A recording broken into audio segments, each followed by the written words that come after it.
Chers internautes, bonjour, bienvenue pour ce 81e Sitrep sur la Syrie en compagnie d'Aïssar Midani. Aïssar, bonjour. Bonjour Raphaël, comment allez-vous? Ça va bien, merci. Et Déconfiné. bonjour à nos internautes et bonjour à tout le monde.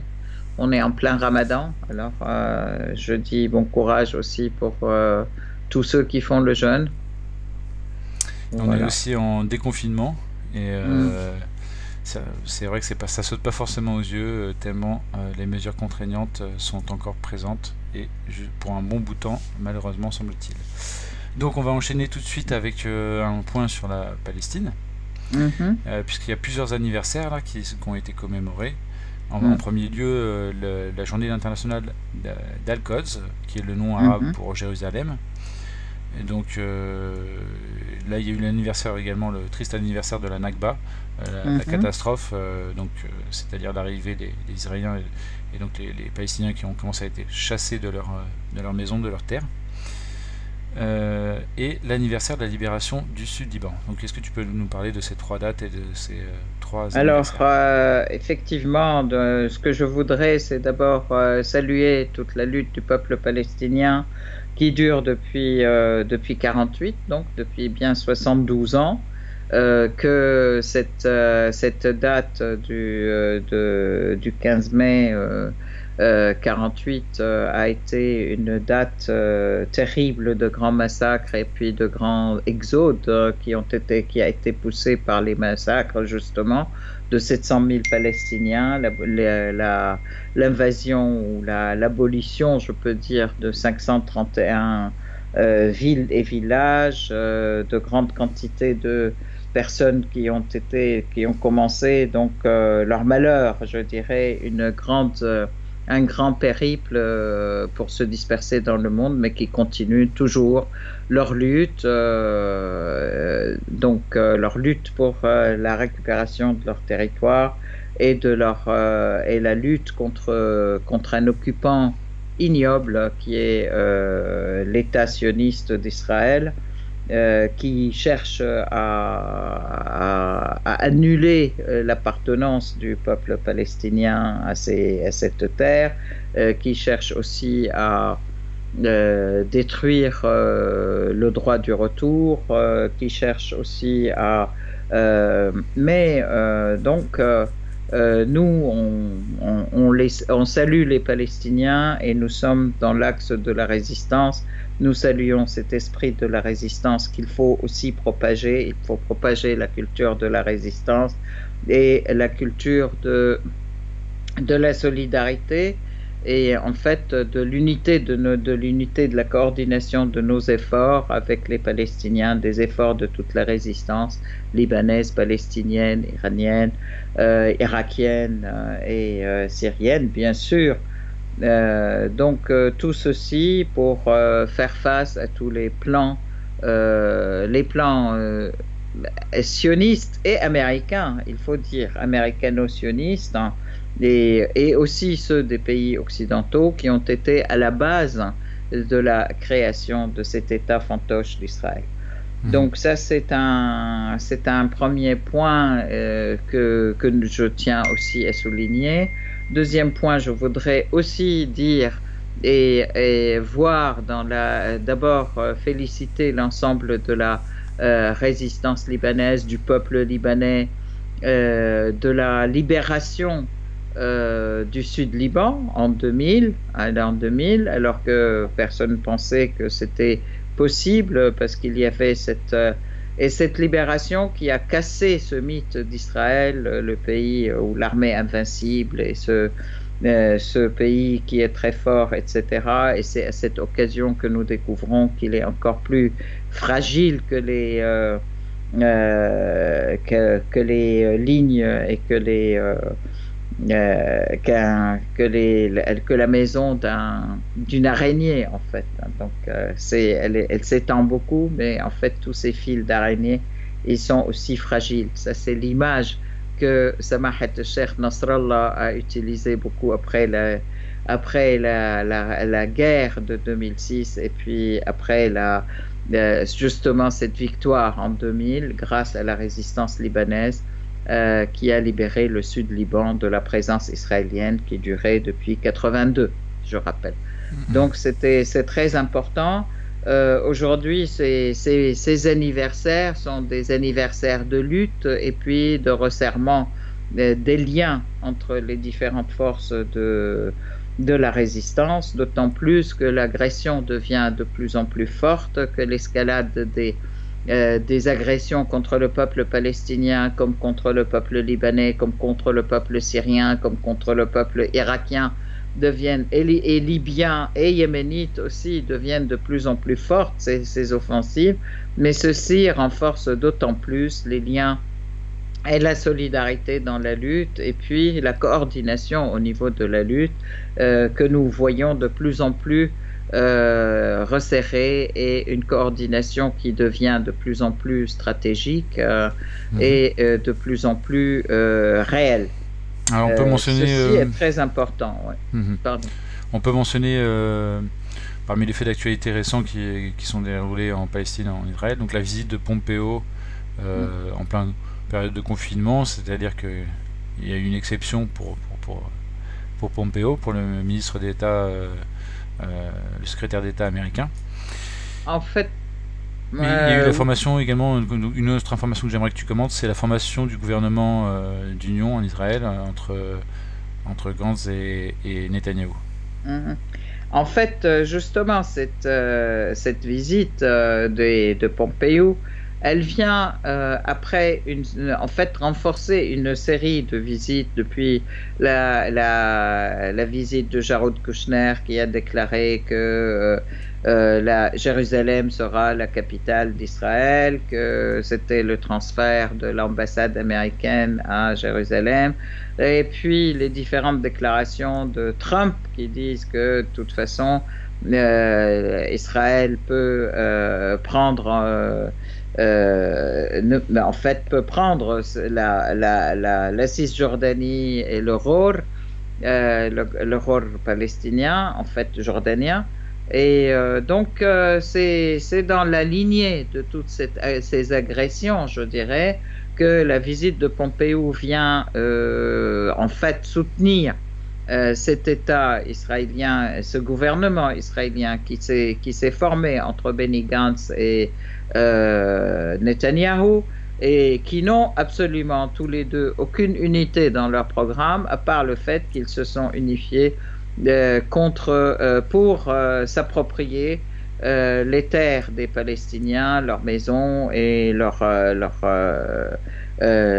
récoltes et leurs terres agricoles.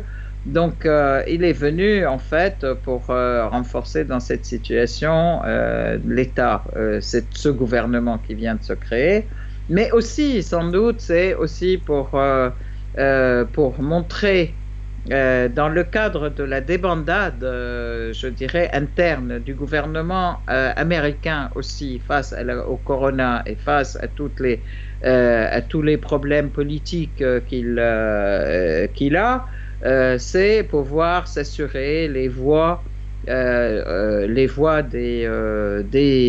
Israélites, des sionistes américains aux États-Unis en novembre. Donc, comme on sait, il y a quand même la date des élections américaines qui va avoir lieu en novembre 2020. Et puis, c'est aussi pour renforcer la position de Trump. Et pendant ce temps, effectivement, les agressions israéliennes se multiplient contre la population palestinienne. On a vu des invasions de villes au nord de Ramallah, on a vu des invasions de villes dans la banlieue de Jenin, des arrestations de militants. Il y a 11 Palestiniens qui ont été blessés. Il y a trois jeunes qui ont été tués. Et donc tout ceci continue dans et tout ceci donne des points, je dirais, à Trump aussi dans ses élections, où ils espèrent que ça donne des points à Trump dans son élection par rapport à la population sioniste aux États-Unis et par rapport à sa présence israélienne, je dirais. Donc voilà. Ok. Euh, On va enchaîner, on va parler maintenant de la Syrie, si ouais. tu veux bien. Et notamment de la situation dans le nord-ouest et dans le secteur d'Idlib. Alors, voilà, en Syrie, il est clair que la Syrie est toujours le cœur battant aussi de la nation arabe et le cœur battant de la résistance en général et de l'axe de la résistance. Donc, il y a eu un grand meeting qui a été fait à Damas à l'occasion justement de la journée internationale d'Al-Quds Mhm. et aussi, donc, des déclarations, et pas seulement des déclarations, des affirmations qui donnent le poids à la résistance et à la nécessité de lutter ensemble. Là, dans les faits, ce ne sont pas que des déclarations. Donc, avec la résistance palestinienne et la résistance libanaise. À ce titre, il y a eu aussi un discours du président du Hezbollah, Samahat Sheikh Nasrallah, qui a affirmé à nouveau son soutien aussi à la Syrie, à la Palestine et la présence de l'ensemble de l'axe de la résistance. À cette occasion, je voudrais dire aussi, en fait, on pourrait commenter un petit peu les différentes agressions israéliennes qui ont eu lieu contre la Syrie Mhm. dans la dernière quinzaine. Ces agressions israéliennes se situent dans le cadre justement d'une connivence claire et nette et un partage des rôles entre Israël, la Turquie, les États-Unis dans leur agression de la Syrie. C'est bien pour ça que j'ai précisé avant que la Syrie est effectivement cette pierre angulaire de l'axe de la résistance. Et donc, Israël s'acharne contre la Syrie depuis 73, d'ailleurs, il faut le dire, depuis 74, le lendemain de la guerre de 73.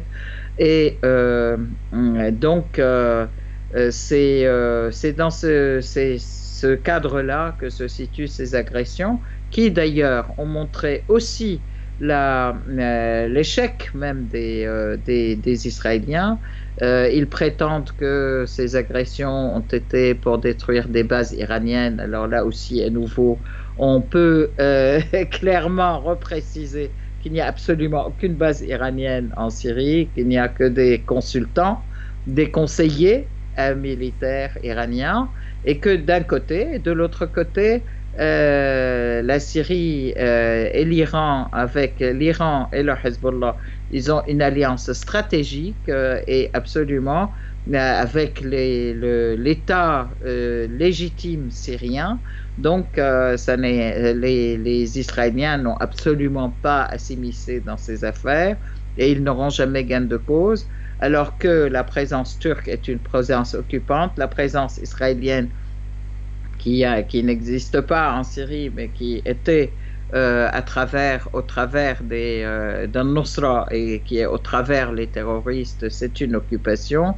De la même manière, la présence américaine et des pays de l'OTAN dans le nord-est de la Syrie, ce sont une occupation illégale, c'est une violation de la charte de l'ONU, c'est une violation de la souveraineté de la Syrie et qui doivent être terminées rapidement et vite fait et qui sont des agresseurs en fait. Donc là, ça n'a rien à voir. Donc, il est important de dire quand même que pendant toutes ces agressions, les Israéliens, il n'y a pas eu enfin, les missiles ont toujours été dévoyés à 80%, on peut dire 90%, ont été soit dévoyés, soit explosés dans l'air, soit visés donc par la défense aérienne syrienne. Ça, c'est un point. Le deuxième point par rapport à la Turquie, alors on sait que cet accord, et on constate que l'accord que la Turquie a passé avec Poutine le 5 mars, ils n'en ont rien appliqué non plus. Et normalement, cet accord qui prédisait qu'il fallait absolument qui stipulait le fait que les deux autoroutes importantes, en fait, Alep-Damas, Alep-Latakia, doivent être libérées complètement à la circulation, pour l'État syrien, que de part et d'autre de l'autoroute Alep-Latakia, il y a 6 kilomètres de part et d'autre qui doivent être libérés des terroristes. Et il n'en a rien été. Alors, par contre, effectivement, l'autoroute Alep-Damas a été libérée par la force de l'armée syrienne, et la partie de l'autoroute Alep-Saraqib et Al-Nayrab qui a été libérée aussi par l'armée syrienne, et dont l'armée turque se rappelle et se rappellera. Ils ont payé 30 morts de leur armée pour ça. Donc après, rien n'a été fait. Donc là-dessus, il est important, en fait, je tiens à rappeler quand même que le délai terminal de cet accord pour l'application, c'est le 15 juin. Donc les Turcs doivent absolument le faire. Et puis de toute façon, l'armée syrienne est prête à réattaquer.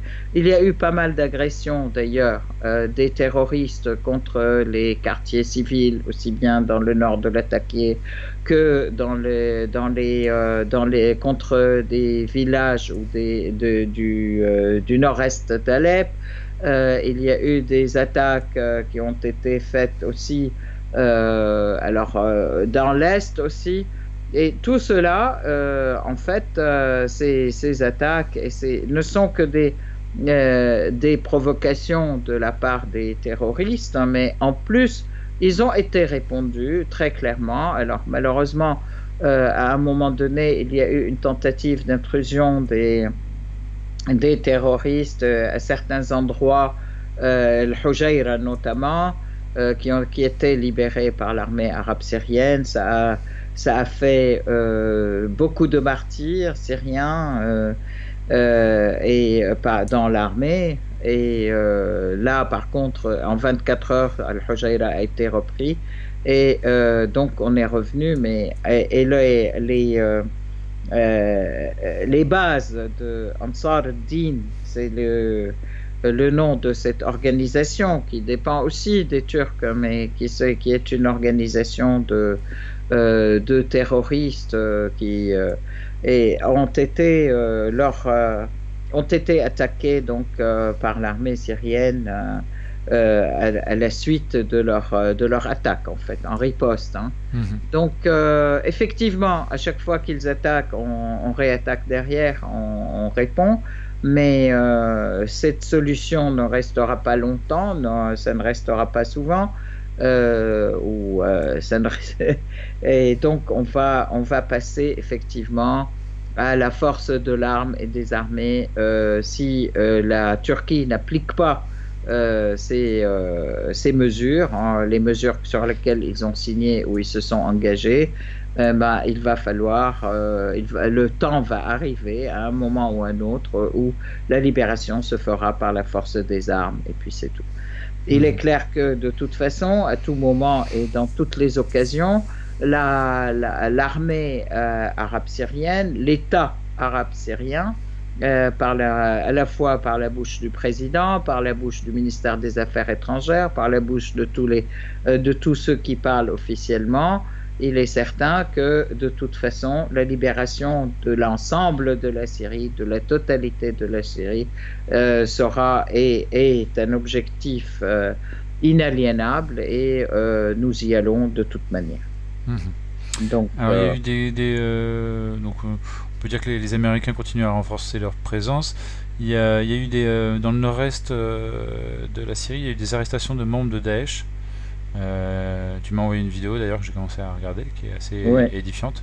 Donc c'est une sorte de... Effectivement. Alors il y a eu 2 épisodes effectivement dans ce genre de choses. Il y a eu déjà 27 personnes au début du mois, 27 personnes qui se sont rendues à l'armée syrienne, qui sortaient de la base Al-Tanf, en fait. et qui était parti en fait de la base Al-Tanf, la base américaine d'Al-Tanf. Je rappelle quand même pour nos amis internautes que la base Al-Tanf américaine, elle se trouve sur le triangle qui est sur les frontières syriennes, jordaniennes, irakiennes. Et qu'à côté de cette base Al-Tanf, il y a un camp qui s'appelle un camp de réfugiés, qui s'appelle un camp Al-Rukban, que les Américains gardent en otage, en fait, comme vivier pour recruter des terroristes, mais pas seulement. En fait, il est dominé par les terroristes de Daesh, de Nusra, qui sont entraînés dans le camp Al-Tanf. En fait, donc, il y a 2 semaines, et on en avait parlé au dernier SITREP, il y avait 27 personnes qui sont sorties donc de ce camp, et ils sont arrivés, ils se sont rendus à l'armée arabe syrienne en dénonçant qu'ils se rendent en fait, effectivement, et qu'ils étaient entraînés par les Américains, qu'ils avaient une mission de destruction de l'ensemble de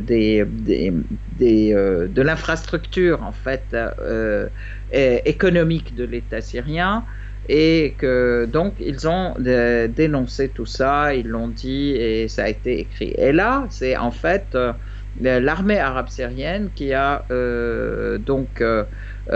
arrêté en fait une cellule c'était pas une cellule, c'était une brigade ou des activistes en fait de Daesh, de 6 personnes. Il y a 3 qui ont été tués et 3 qui ont été arrêtés.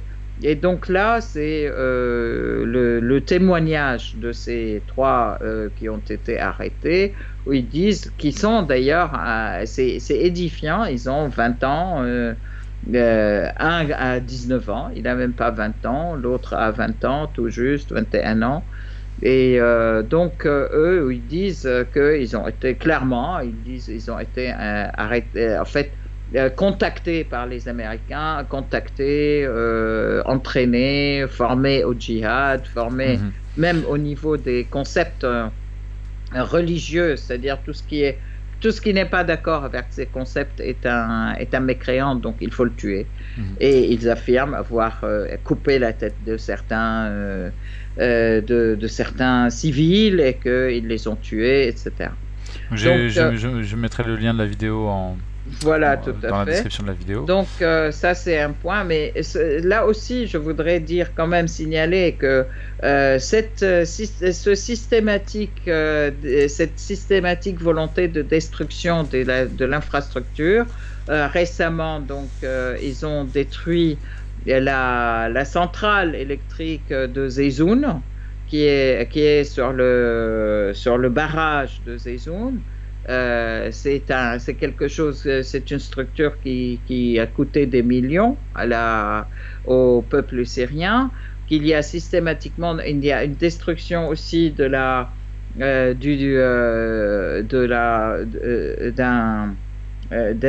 transformateur en fait, ou d'une centrale électrique aussi à Hama, et la destruction aussi d'un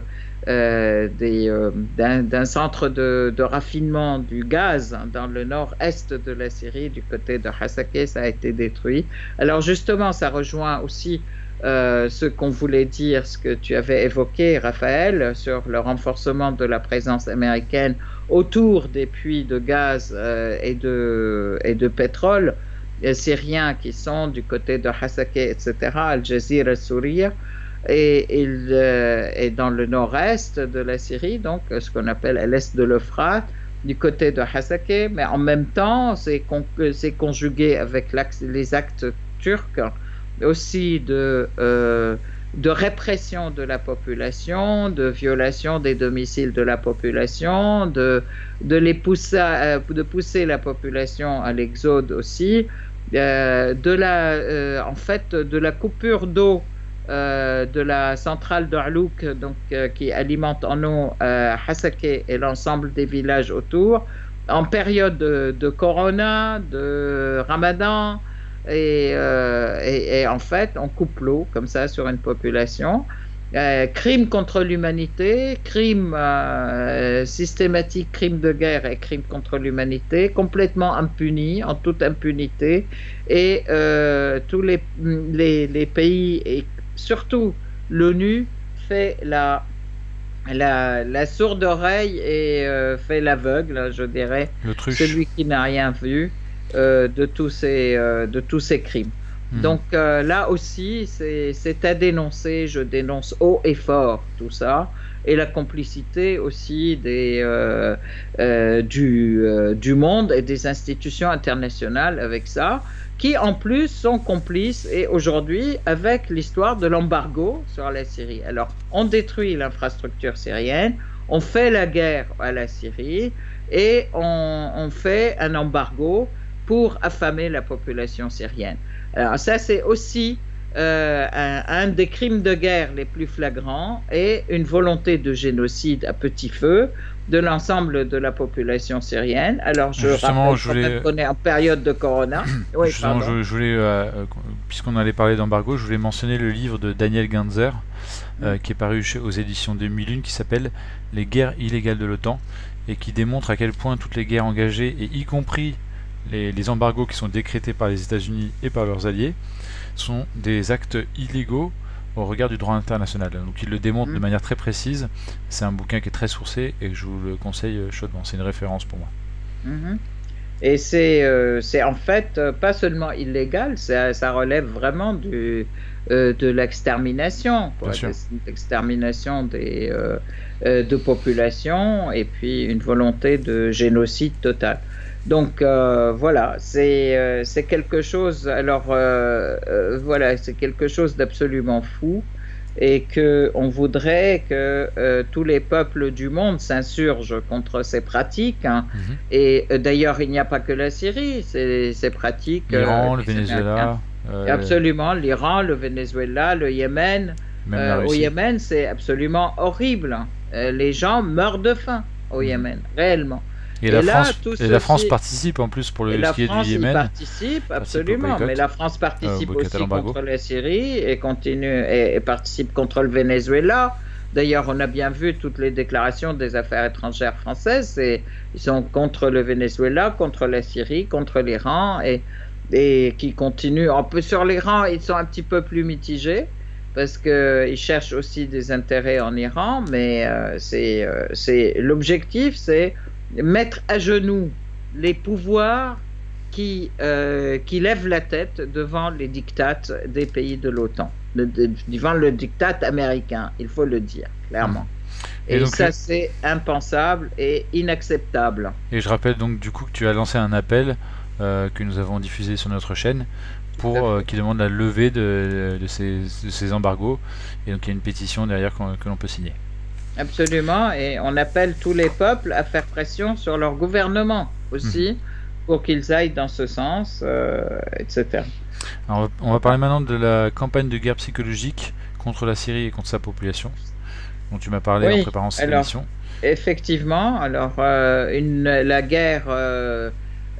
guerre médiatique se renouvelle, je dirais, à chaque échéance en fait, puisque là, à l'échéance de la fin du mois, peut-être on va rediscuter des dites sanctions contre la Syrie, donc de l'embargo, et donc on recommence à diaboliser l'État syrien, à diaboliser l'axe de la résistance, et puis à dire que de toute façon ils sont vaincus, et que même les plus grands alliés comme la Russie les laissent tomber, ce qui est complètement faux. Ce sont des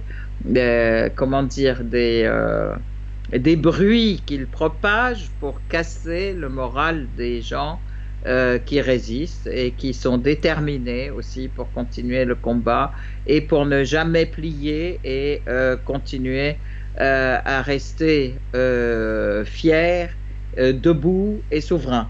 Et cette propagande, alors, elle est diffusée via quel type de canaux?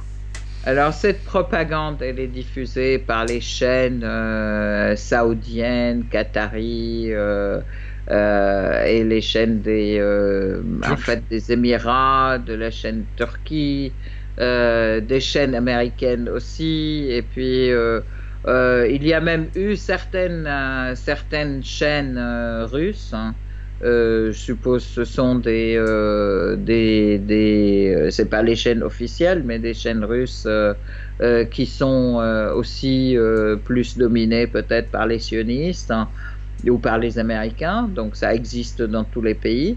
Et puis Oui, c'est-à-dire que la voilà, Russie, il y a la Russie a des médias, on va dire, comment dire, privé. Ce privés, sont des et dans ces médias médias privés. privés, il y a Hein. effectivement des médias qui sont défavorables au pouvoir en place. On a une image Oui, de la Russie où tous les médias sont de manière univoque favorables à Poutine. oui, La réalité oui. est plus complexe que ça. Oui, voilà. Et il y a ça, mais il y a aussi en fait, bon, les responsables aussi russes ont dénoncé un acte de piraterie sur leurs médias, manifestement par des Turcs D'accord. aussi. Mais et qui ont été, il y a des choses qui ont été publiées et effacées très vite, justement parce qu'ils ont repris possession de ces médias, mais que ça a été piraté pendant quelque temps, quoi. D'accord. Pendant, je sais pas, 1 heure ou deux, quoi. Mais c'était suffisant pour publier certaines choses comme ça. Donc voilà. Ok. Et voilà, bon, donc Sinon, il y euh, avait au menu d'aujourd'hui, on en a déjà un petit peu parlé, mais tu voulais qu'on évoque le regain de Daesh en Irak et en Syrie. Donc, on a parlé un petit peu de Daesh en Syrie. oui, oui, Et si tu oui, peux me oui. parler de ce qui se passe en Irak notamment.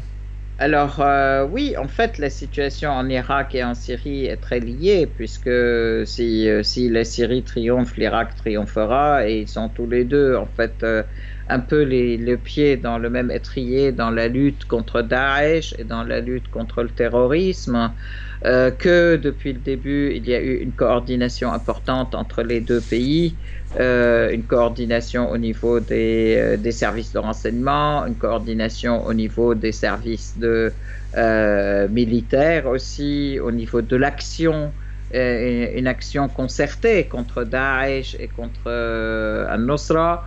Rappelons quand même que El-Marhoum, le grand martyr, et le grand général Soleimani, il était conseiller des Irakiens aussi, de l'Hashd al-Sha'bi, et en Syrie, il a beaucoup aidé aussi à la libération de la Badia en Syrie, en fait du désert, ce qu'on appelle le désert syrien, mais en fait qui n'est pas un désert, c'est une steppe en fait, Mhm. et où ils étaient effectivement nichés dans tous les coins et recoins, parce que ce sont des coins qui sont très arides et très difficiles d'accès. Donc, effectivement, on a réussi à chasser, mais il est clair que là, actuellement, ce que font les Américains, ceux qui avaient fui, et comme par hasard, les prisons du Nord, là, qui étaient gardées par FDS, qui étaient gardées par le mouvement dit Force Kurde. des démocrates syriennes, et qui sont dirigés par les Kurdes étrangers, effectivement. Et donc, ils avaient dans leur prison quelque chose comme 3000 personnes de Daesh, des prisonniers, et qui ont été dans deux prisons qui sont distantes de 200 kilomètres. Le même jour, ils sont partis. Les prisonniers de Daesh se sont enfuis, comme par hasard, et ont été récupérés par les Américains, ont été recyclés en Irak. Mhm.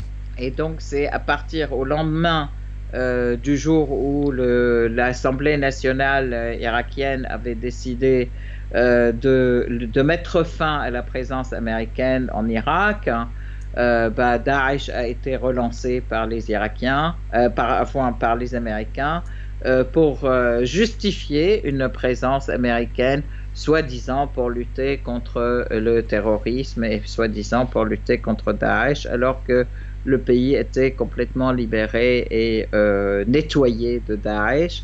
Et là, encore une fois, on sait que Daesh est soutenu, alimenté, entraîné et dirigé par l'État américain, Mhm. par les États-Unis. Donc là encore, en fait, vous allez le voir aussi dans les témoignages de ces 3 prisonniers de Daesh qui ont été faits à Damas et qui ont tenu une conférence de presse avec la presse syrienne. Voilà. Ok. On va faire un petit point maintenant sur le coronavirus en Syrie. Alors, le coronavirus, il y a eu, aujourd'hui, il y a 84, non, 48, pardon, ouais, je suis dyslexique complètement. Il y a eu 2 autres, deux nouvelles, comment dire, 2 nouvelles attaques, et pas attaques, en fait, 2 nouveaux cas positifs, hein, et 3 autres guérisons. Donc en fait, les gens qui viennent. Alors, ce que je voudrais dire, c'est que la Syrie essaye de faire un maximum pour aussi rapatrier les Syriens qui sont restés à l'étranger, qui sont coincés à l'étranger par le fait du corona, parce que les frontières ont été coupées, etc. Donc là, ils organisent le rapatriement des personnes, et pour toutes les personnes qui viennent, elles sont confinées dans des hôtels qui ont été réquisitionnés par l'État, où ils sont pendant 15 jours. Et ils sont sous surveillance médicale. Si au bout de 15 jours il n'y a rien, ils sortent sans problème. Ces 15 jours sont pris en charge complètement par l'État syrien, donc au niveau des services, au niveau de toute la présence hôtelière, je peux dire. Voilà, ça c'est quelque chose de très important à savoir. Et puis, donc, il y a les tests qui sont faits, le suivi médical pour ceux qui ont été positifs. Et tout ça, c'est gratuitement et aux frais de la princesse, je peux dire. D'accord. Voilà. Okay. Qu'est-ce qu'il y a encore bon, j'essaye de donner les chiffres exacts, là. Voilà. C'est 48 et 29. Alors oui, on peut parler de la vie culturelle aussi. Voilà, c'est ce que j'allais dire. On va enchaîner peut-être pour finir cette interview sur une note un peu plus positive. On va parler de culture et notamment du patriarche Capucci, qui est un patriarche de Jérusalem, pro-palestinien. Il y a une série qui a été diffusée sur Al Mayadeen, la chaîne libanaise, et donc de réalisation syrienne, cette série qui parle de la vie du patriarche Capucci. Est-ce que tu peux nous en parler un petit peu ? Alors, en fait, le patriarche Capucci, c'est un patriarche militant, c'est un patriarche palestinien et syrien et libanais. En fait, il est originaire d'Alep, il a été patriarche de Jérusalem. Il était bien entendu contre l'occupant israélien, et il a été très proche de la résistance palestinienne. Malheureusement, il a été en prison pendant 12 ans dans les geôles israéliennes, pardon. Et malheureusement, l'Église n'a pas bougé, alors que c'est un patriarche. Hein. C'est un patriarche catholique. Il a été donc avec comment dire, l'intervention de plusieurs chefs d'État, notamment le chef d'État syrien, et ils l'ont laissé partir. Ils ont accepté qu'il soit, enfin lui, il ne voulait pas. Ils l'ont exilé à Rome. Et lui, il disait, je préfère être en tôle dans mon pays plutôt que d'en être loin. Et en fait, lui, il l'a suivi, il était toujours très présent dans les conférences internationales. En fait, il a soutenu la Palestine, il a défendu la Palestine, il a soutenu et défendu la Syrie aussi au cours de cette violente agression contre la Syrie depuis 2011. Et il est décédé en 2017, hein, et Voilà, donc c'est en hommage à cette grande personnalité militante, engagée, que ce feuilleton en fait a été fait et qu'il a couronné, je peux dire, les soirées de Ramadan sur la chaîne El Mayadeen et la chaîne El Akhbariya, sur les deux chaînes. Et donc là, effectivement, tout le monde suit avec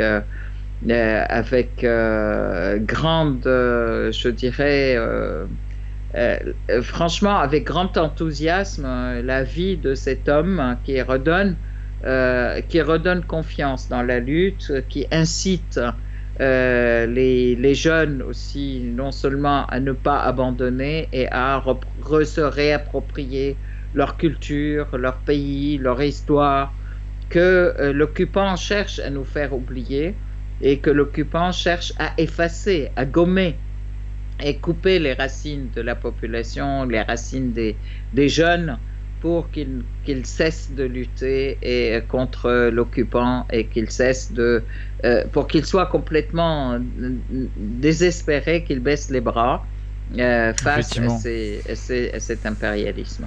Effectivement, donc, connaître ses racines, c'est important pour savoir où l'on va et pourquoi on se bat. Et le combat pour la culture est important. Et donc tu me confies en préparant cette émission, cette interview, que donc l'État syrien pendant le confinement a mis en place une plateforme en ligne, une sorte de ciné-club, pour que les citoyens puissent télécharger gratuitement des films syriens. Effectivement, les films syriens, qui ont pas mal de films syriens, et des concerts, et des concerts, etc., parce que qui relatent à la fois les événements, mais aussi qui sont aussi agréables, qui reprennent aussi un peu nos traditions, ce qui est de plus positif, je dirais, de ces années de lutte et de ces années de résistance, en fait, hein, de la Syrie. Voilà. Très bien. Eh bien, Esser Ahmadiani, merci beaucoup pour cette interview. Et puis je te dis à dans 2 semaines pour le prochain Sitrep. Merci beaucoup, merci Raphaël. Et je crois, si c'est dans 2 semaines, je dirais bonne fête de fin de Ramadan à tous nos internautes qui jeûnent et qui font le Ramadan. Oui.